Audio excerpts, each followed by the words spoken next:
Today I played Pokémon Scarlet with only floor loot items. To start, I created my character the bluest I could, and named it Why Not. Went through an extra long intro video, and this is where I'll tell you about the rules of this challenge. As I mentioned, this is a floor loot only challenge, which means that I can't use Pokémon Center or gas station or whatever those things are nowadays to heal or buy items. Every single item that I use in-game has to be acquired on the floor, or occasionally given by someone, like the Pokeballs Numona gives us at the start of the game. Since I can't use Pokémon Centers, I obviously can't ever faint. Otherwise, I would end up there with a fully healed up team. Pretty straightforward, right? I start the game with the professor visiting me and my mom. Rings any bells? Walk to Numona's house, our fierce rival, if you don't know the story yet, and pick up our first Pokémon. I decided to go with Sprigatito. Not because of the memes, but because it's a reliable sweeper, and I assumed it would be great for the run. Also the memes. Whee! I fought Numona on our first battle ever. Since she was using Quaxly, this was easy peasy. She then taught us how to catch a pig and gave us balls. Remember, we can use items given by NPCs. I started looting around as every single item I could get might be helpful. And it was now time to catch our second Pokémon. With Gym 1 being Bug-type and Gym 2 Grass, I chose Fletchling, and appropriately named it Gym 1 and 2 what? We then encountered a sick and weak Koraidon, to which we gave a sandwich and rushed through the cave on our way back up to the lighthouse. Lighthouse where we encountered Arven, a very important character in the story overall, but to us he was just a provider of Koraidon's Pokeball, as we don't follow the Titan path here. Up at the top of the lighthouse, Numona shows up the landscape, immense fields that we'll be exploring in order to get as many items as possible, as well as the next town where we'll be going to. She then shows us what these useless things can do and gives us useless points that we can't use because they're useless. So a very important strategy was to battle everyone but avoid going too far at a time, because a whiteout would mean game over. We fought almost every single trainer that we could, and for this video to not be like 2 hours long, I'll just mention the route bosses. I mean those with the dark chat box, of course. I don't recall fighting any on the first area, so we jumped straight to Numona and our second battle of many. She sends out her Quaxly that I knocked out with a super effective leafage. She was proud of me. She then sends a Pommy, and eventually it gets terastallized, but to no avail as I take care of it with a few leafages too. We now get to Mesagoza, the Madrid/Barcelona of the Pokémon world. No idea what they were doing with it. Up some stairs towards our school and the Eevee Cheeky got attacked by our own goons. How stupid are they? Once more, these were nothing to us, and we deleted them from existence in a couple of short battles. Headed to the school, we had to chit-chat with this and that person that I don't really care much about, although we did talk to an android that gave us permission to use Koraidon as mount. No, not that android, Professor Sada. Although at this point, we're not really supposed to know that. Downtown, we are now confronted by our 3 new best friends, which ask us which path will we take. And as I already decided even before loading the game, we'll follow the champion path to become the best trainer in Paldea. We went west of town towards the first gym, and on the way we caught a Happiny, which I thought could potentially be useful for a stall game. And also a Makuhita, which we named Nelson. Same as my Emerald Kaizo run, which is available on the channel. This Pokemon is so much better than many of us assume. This is where we have our first boss battle, and was it complicated. I obviously healed my party with potions that I had gathered, and went straight against him, no questions asked. He sends out a level 14 Psyduck, that even Weed had trouble with. This was not all, as he sent out Mischief, that we countered with Nelson, but that thing has Intimidate, so not a great start for us. We used Fake Out, then Arm Thrust, but we didn't really do much damage. Another Arm Thrust, but these are more like Arm Tickles. That was when I decided to sack out Happiny in order to bring Ham, our Lechonk, but he got flinched and died too. Nelson went back to the field, another Fake Out, and we had to heal Weed for it to finish the bad dog.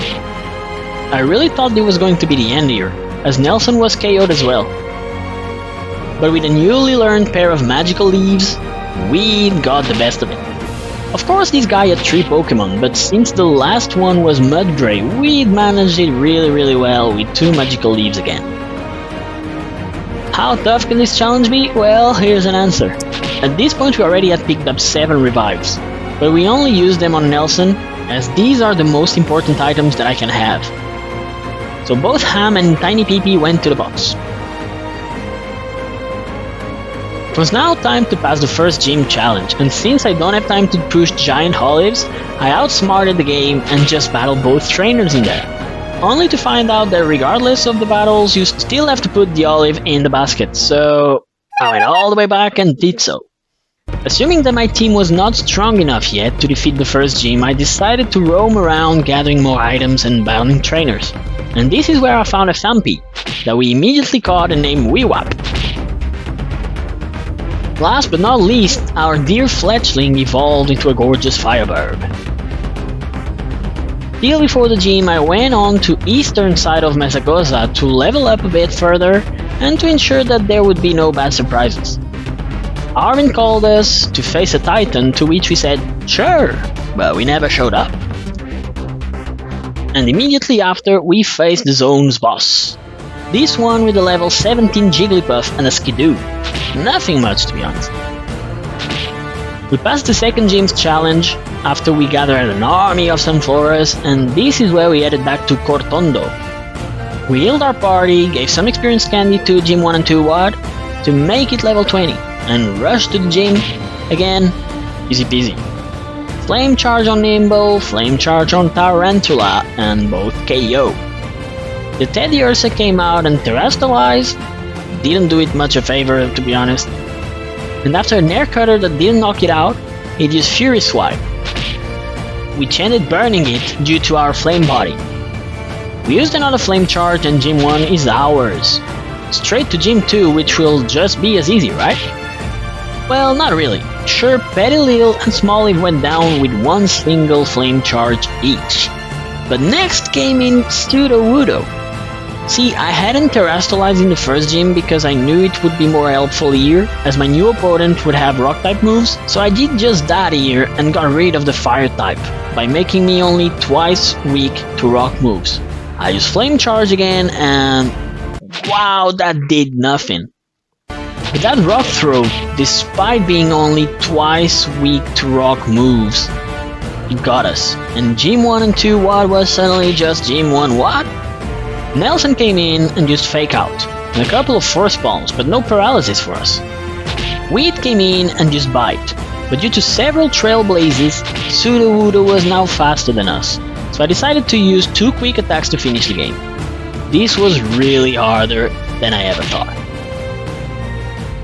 We healed our party with 2 revives and a few potions, and moved on our way to Gym 3. And on our way there, we mistakenly came across a deerling that was being guarded by 10 Tauros.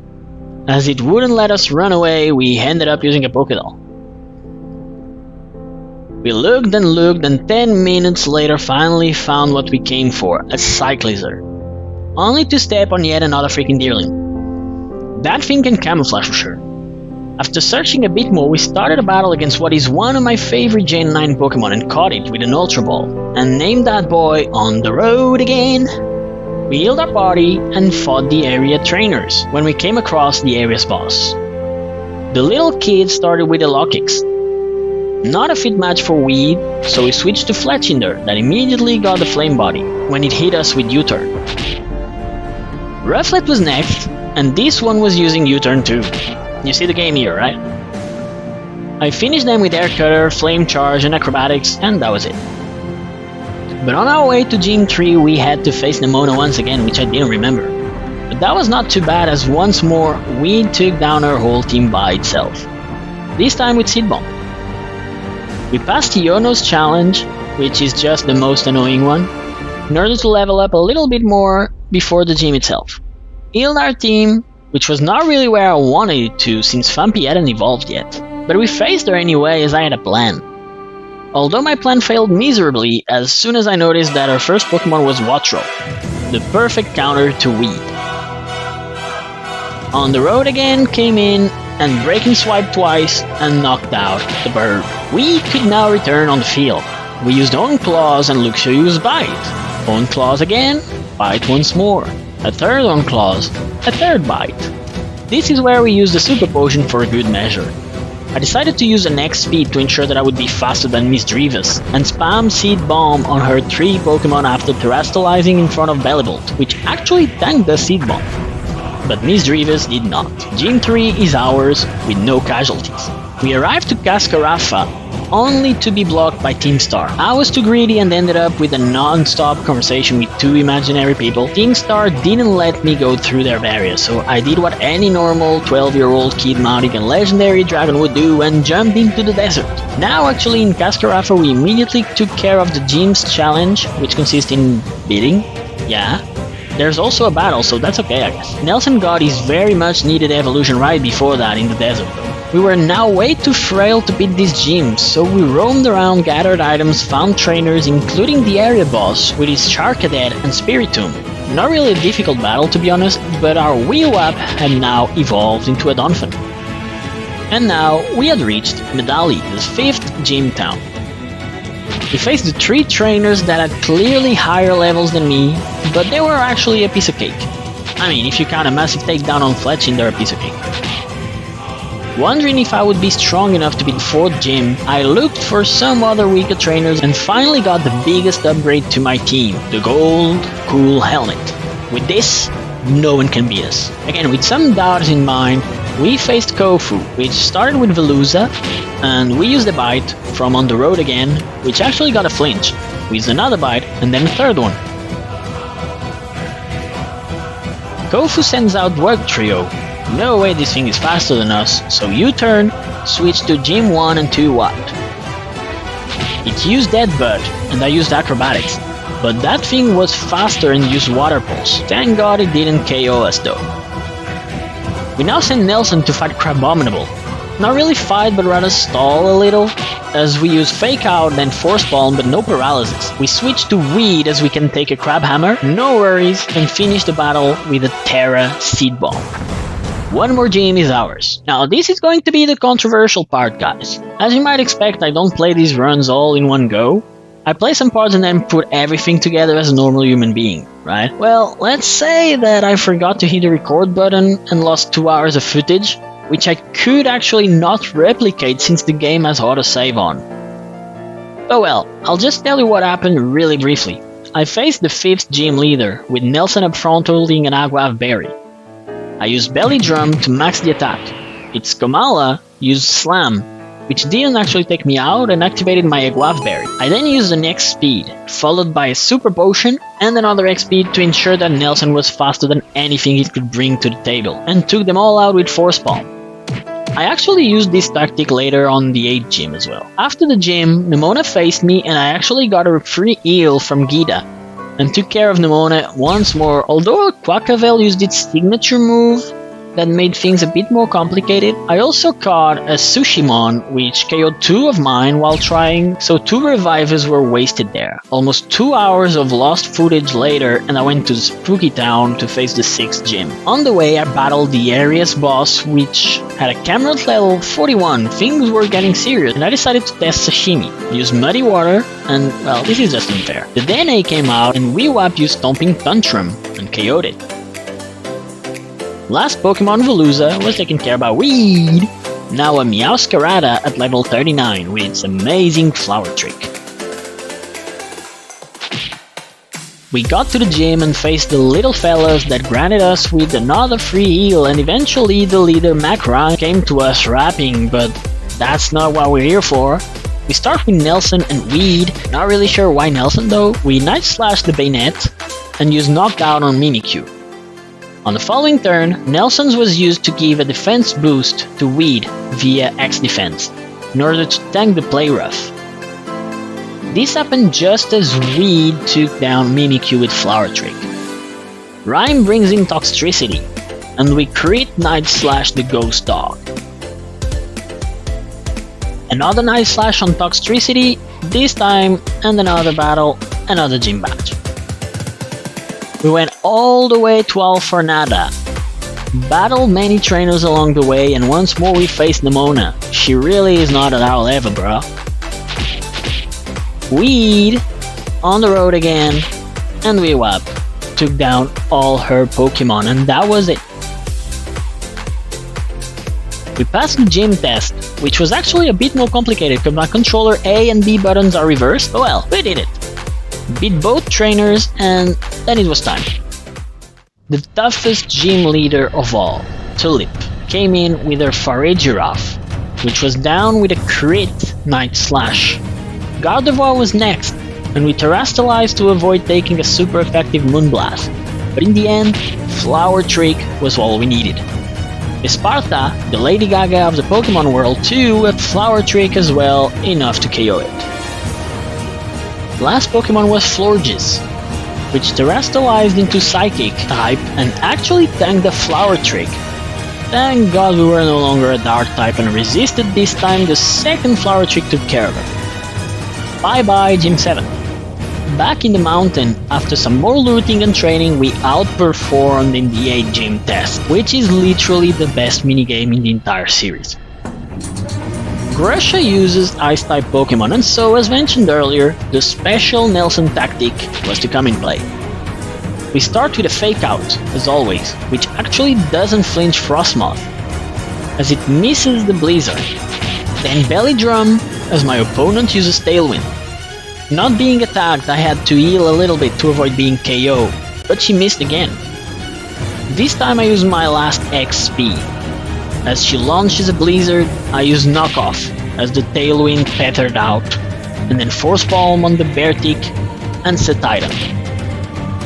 Nelson now learned Close Combat, a much welcome upgrade, and Grusha sends out Altaria. This Pokemon can be my demise, but terrestrialized into an Ice type, it's actually no threat at all, as we are faster and we use the newly learned Close Combat to win the last gym badge. Only the Elite Four missing, but since our team is mostly in its 40s, I decided to roam around the highest level area fighting trainers and Pokemon that could be one-shot, such as Dreadnought and Heracross, in order to level up my team. Once done, I used the remaining rare candies that I had to level them to the league levels. Heal the team with my items, and now I only had 10 revives, 1 max revive, 11 hyper potions, 11 max potions, 11 energy roots, and 1 full restore. We were actually good in terms of restores and potions, but those revives? Not so much, as we have 5 battles ahead. Gita welcomed us to the building, and we passed the interview flawlessly. Rika was our first opponent. But just before battling her, I remembered that I hadn't restored my BPs. So I did just that and went on with Weed up front. Whiscash won it KO with Flower Trick.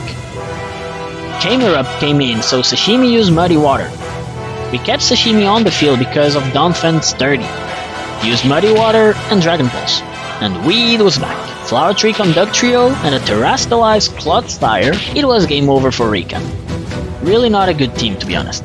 Poppy was next, and this one was a little bit trickier. So we used Trailblaze on Weewap to get faster, then Earthquake, Copraja out. We switched to Sashimi, as we didn't have much to deal with the Corviknight. And we missed our Muddy Water after a nasty plot. It took us out with 2 Brave Birds. Talonflame used Flame Charge twice, as the other bird killed itself with Brave Bird.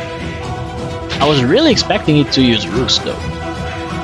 Donphan came back and used Earthquake on Magnezone, which tanked it with a Sturdy, and used Light Screen. Trailblaze finished it. Expecting Bronzong to be heat-proof, I used Earthquake again, but didn't do anything as it was actually Levitate, so Weed came in and used Night Slash. Donphan once more came in to take care of Tinkaton, but was actually slower and took a massive Gigaton Hammer. That thing even dropped my FPS.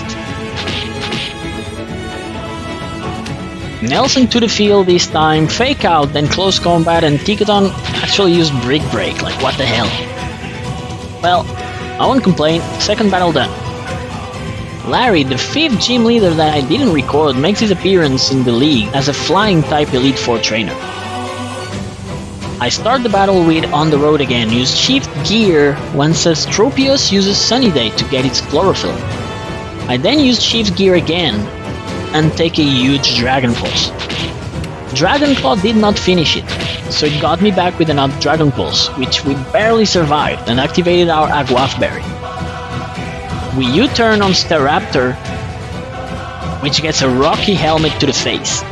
Weewap now on the field finishes it with a rollout. Larry brings in Altaria, which uses Ice Beam and defeats Weewap. On the Road Again uses Dragon Claw, but not enough and gets defeated too. Weed finishes Altaria. Now to face Oricorio, Sashimi went in baiting for a Mirror Coat, which didn't work at first try, but it did on the second, eventually getting hit in confusion, so I had to switch back to Weed. Revelation Dance didn't do much, but Night Slash finished the Oricorio. His last Pokemon, Flamigo, came in, and we countered it with our own bird.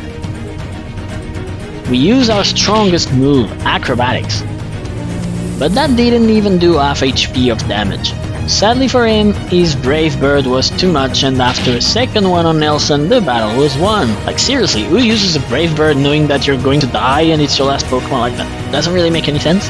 We revived our whole team, healed them, and faced Assel, the Dragon Expert. So we start with our own Dragon.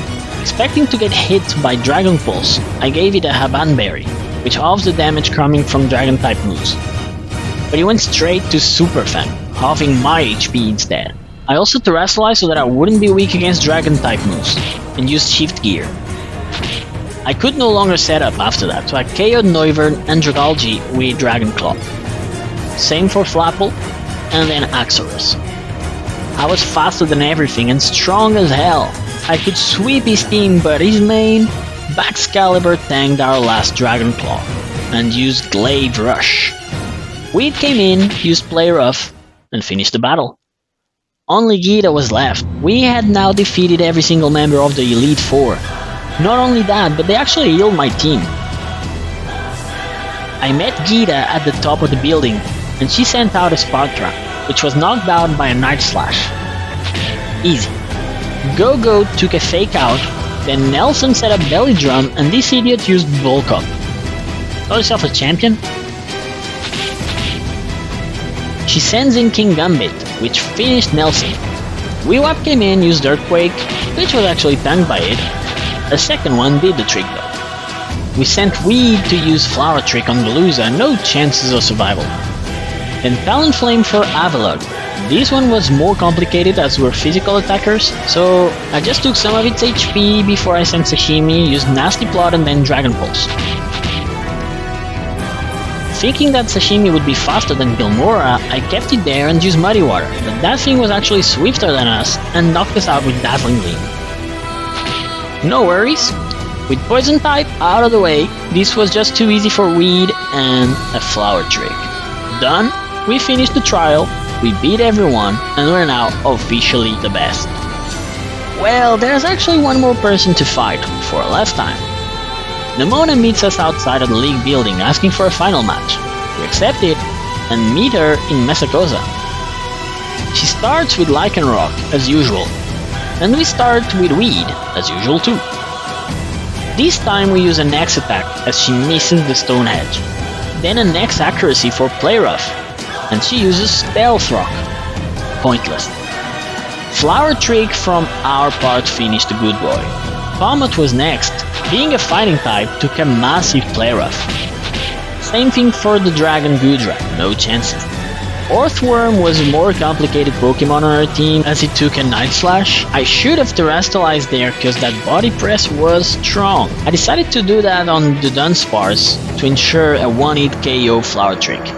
She proceeded to send Quaquavel and terrestrialize it, but it's too late. We are far too strong and fast for it. Flower Trick and we won. No more battles ahead, we beat the champion path and this was it. Guys, this was surely a great experience for me. And in a way, it made me fall in love with this game more than I ever had before. If you have never tried this challenge, I advise you to do so, as it makes you really explore the world to ensure that you have all that you need in terms of resources at your service. I especially appreciate for you to stay until this late with me, as this was a long video, but I hope it was worth it. And please, if you can, subscribe to the channel, like as well, and drop a comment down below. I'd like to see and read what you think about it. And that really means the world to me. And please also share the video with your friends or family if you can. Thank you guys so much, and see you next time.